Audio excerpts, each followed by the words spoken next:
Madam అమ్మ okay చెప్తేనే మనం ముందుకెళ్దాం, లేదా ప్రాబ్లం ఇంకేమైనా కథ ఉంటే చెప్పు వివిస్తి. బికాస్ ఆ కథ విన్నప్పుడు ఆ ఇంటెన్సిటీ ఆవిడ చేస్తేనే కరెక్ట్ అనిపించింది. సో లక్కీలీ అమ్మ ఒప్పుకున్నారు, అదే దేవుడు చల్లగా చూసుకున్నారు మమ్మల్ని. ఒక ప్రాసెస్ అదే మీకు ఆల్రెడీ తెలుసు.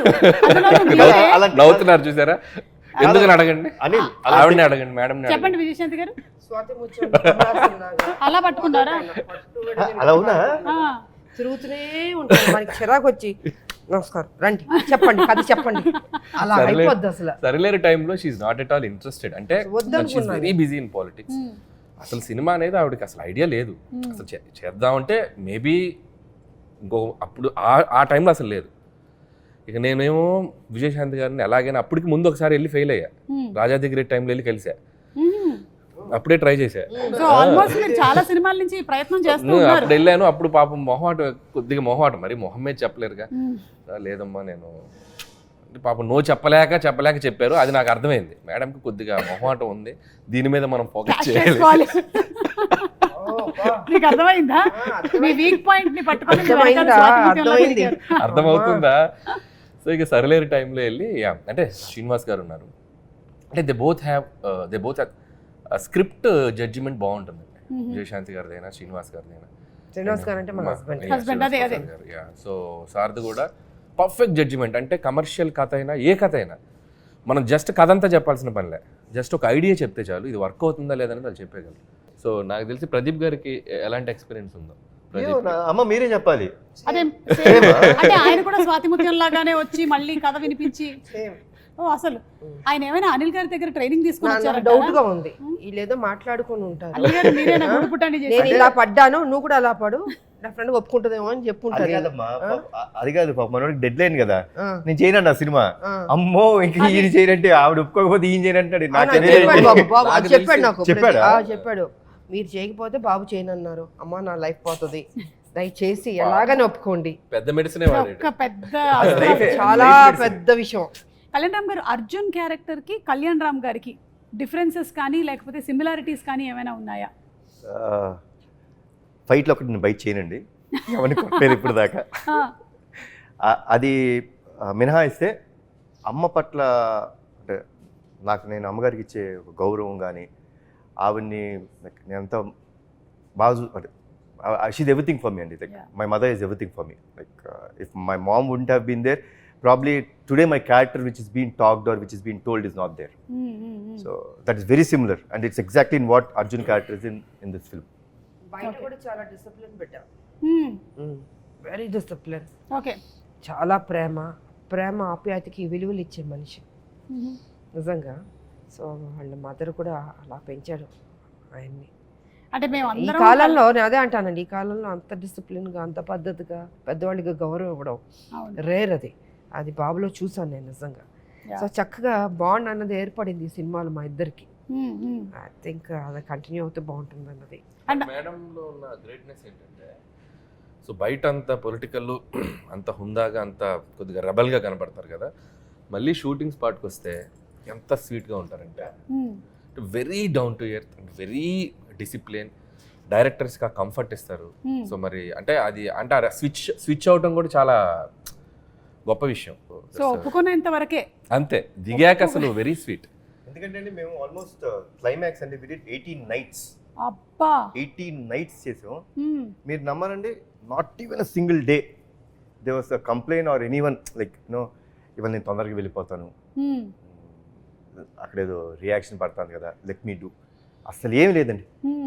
ప్యాకప్ చెప్పినప్పుడే అమ్మ వెళ్ళేవారు. కొన్ని రోజులు నిజంగా మాకే బాధ వేసింది. Literally I think 2 or 3 days పాపం ఆవిడకి మేము షార్ట్, సో జనరల్గా 6 o'clock ఉంటుంది కదండి, లిటరలీ 12 o'clock పిలిచేవాళ్ళం. అసలు అసలు అంటే అండి ఈరోజు మీ date, this is for your film, so I'm so dedicated, like I will do that. మీరు నన్ను లైక్ 6 o'clock పిలిచారా, నన్ను ఎందుకు కూర్చోబెట్టారు, చాలా ఉంటాయండి. మేము ఫేస్ ఇట్, ఏంటంటే కూర్చోబెట్టారు పిలిచి ఉంటాయి మాకు. బట్ అలాంటిది ఏమీ లేకుండా 12 o'clock పిలిచిన చిన్న నవ్వుతూ వచ్చి, ఏం బాబు ఎలా జరిగింది షూటింగ్, అమ్మ సారీ భలేవాడు, సారీ ఎందుకు చెప్తావు, కమన్ చేద్దాం.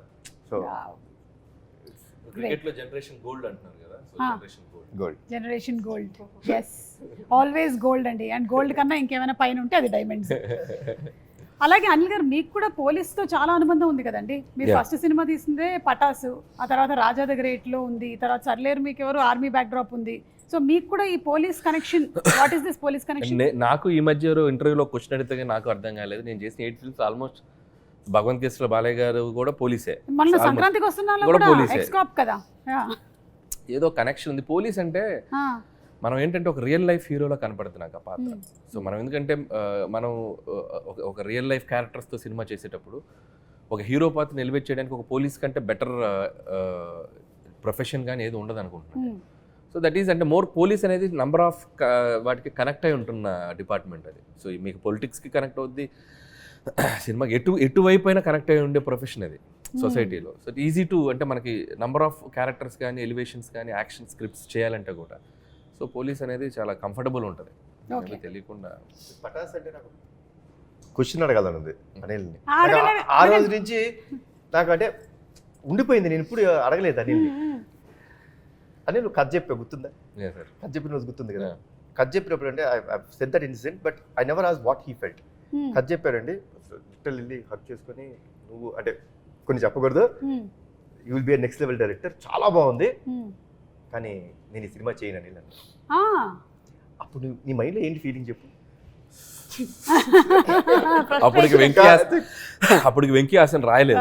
అదే. సో వెంకీ హాసన్ రాస్తుంటే ఒక 100 వెంకీ హాసన్ వేసుకునేవాడిని. సో నాకు ఫస్ట్ పడింది అంటే జర్క్ అయ్యా నేను. ఫస్ట్ కళ్యాణ్ గారు నేను మిమ్మల్ని ఒక సూపర్ స్టార్ లాగా ఊహించుకొని, మీరు నా స్టార్ అనుకొని చెప్పి నేను పటాస్ కథ చెప్తే నేను ఇది చేయనని చెప్పారు. ఫస్ట్ నన్ను ఒక బ్రహ్మానందం గారు గిఫ్ట్ వేసుకోండి అలే ఇలా ఉంటుంది ఒక చిన్న అని బయటకు వెళ్ళాను. వెళ్ళి ఆయన ఎందుకో ఫస్ట్ కథ విన్నప్పుడు ఇందాక ఆయన అన్నారు కదా, వీడు ఏదో ఈ ఇండస్ట్రీలో వీడు కొద్దిగా లాంగ్ టర్మ్ కనబడే డైరెక్టర్ ఒక ఫీలింగ్ ఆయన కనపడింది.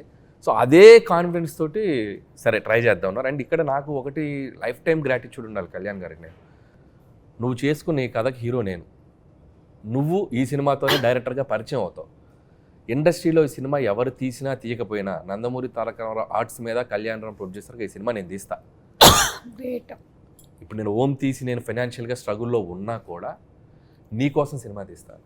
ఇప్పటికీ గుర్తుంది నాకు గూస్ బంప్స్ ఆ డైలాగ్. నేను నీ కోసం సినిమా తీస్తా అంటే ఎక్కడో నా కెరీర్ గురించి నేను పడే తపనో ఏంటో తెలియదు.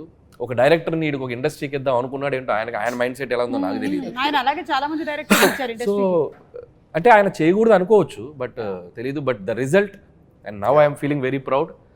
ఒక అనిల్ రావుపూడి అనేవాడు ఒక 10 yearsకి ఒక కెరీర్ చూసుకుంటే ఆల్మోస్ట్ కళ్యాణ్ గారితో స్టార్ట్ అయ్యి ఈరోజు I'm here. So this is I'm నాకు రీబర్త్ అంటే పటాస్ Correct. రీబర్త్ అంటే మా ఇద్దరికి. బట్ మోర్ దాన్ గ్రాటిట్యూడ్ నేను ఉండాలి ఆయనకి. ఎందుకంటే సో నేను కళ్యాణ్ గారి ప్రొడక్ట్ అని చెప్పుకుంటాను నేను ధైర్యం. సో ఈ సినిమాలో ఎలాంటివి ఎక్స్పెక్ట్ చేయొచ్చండి మనము? అర్జున్ సన్ ఆఫ్ వైజయంతిలో ఇట్స్ ప్యూర్ ఎమోషనల్ ఫిల్మ్ అండి. Okay. 100% కథ దాటి బయటికి వెళ్ళలేదండి, అండ్ ఎమోషన్ దాటి మేము బయటికి వెళ్ళాం. But one thing I tell you అండి, the last 20 minutes of the film I can promise you, అంటే మళ్ళీ అది నేను చెప్పచ్చా ఓవర్ కాన్ఫిడెన్స్ అనుకుంటారా నాకు తెలియదు, కానీ మన ఇండస్ట్రీలో ఇలాంటి క్లైమాక్స్ రాలేదు, ఇప్పటి వరకు రాలేదు. No one has seen such kind of a ending. You will see that. And it is, నేనైతే డెఫినెట్గా చెప్తానండి, మదర్ మీద ప్రేమ ఉన్న ప్రతి కొడుకు కానీ కూతురు కానీ ఎవరైనా సరే, or mother or son will definitely cry at the end. కళ్ళంటే వాళ్ళకి తిరిగి నీళ్ళు వచ్చేస్తాయి. బ్యూటిఫుల్ అండి. It will be like an epic అనిపిస్తుంది నాకు. దానికోసమే వెయిట్ చేస్తున్నాం మేము for April 18th to come and watch the movie. And మీరు ఇంత చెప్పారు కాబట్టి ఆ క్లైమాక్స్ కోసం మరింత వెయిట్ చేస్తున్నాం. మీరు చూడాలని, you should experience only in theatres, you will feel it. So డాన్సా ఫైట్సా అండి, మీరు ఈ రెండిట్లో ఏది ఎక్కువ కష్టంగా అనిపించేది మీకు చేసేటప్పుడు? డాన్స్ పెద్ద నాకు కష్టమే కాదు, బికాస్ ఐ లెర్న్ డాన్స్ కాబట్టి. ఫైట్స్ కొంచెం టఫ్గా ఉండేది, బట్ ఒక ఛాలెంజ్గా తీసుకునేదాన్ని నేను. అదే మీరు ఇందాక ఏది చెప్పిన కష్టం అదే ఎదుర్కొంటాను నేను. ఓకే.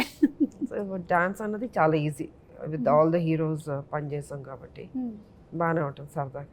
వైజయంతి విజయశాంతి గారు, ఈ సిమిలారిటీస్ ఏమైనా ఉన్నాయా రెండు క్యారెక్టర్స్ మధ్యలో?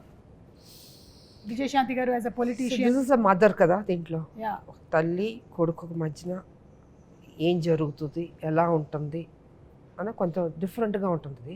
అది వచ్చి పెళ్లి కానీ వైజయంతి కర్తవ్యంలో అది ఒక స్ట్రిక్ట్ పోలీస్ ఆఫీసర్ లాగా ఒక బాధ్యత, ఇట్స్ డ్యూటీ మైండ్ తోటి వెళ్తున్న క్యారెక్టర్. ఇక్కడ ఆ బాండ్, ఆ మదర్ అండ్ సన్ వాళ్ళ మధ్యన జరిగే ఆ ఘర్షణ ఏంటి ఎలా అన్నది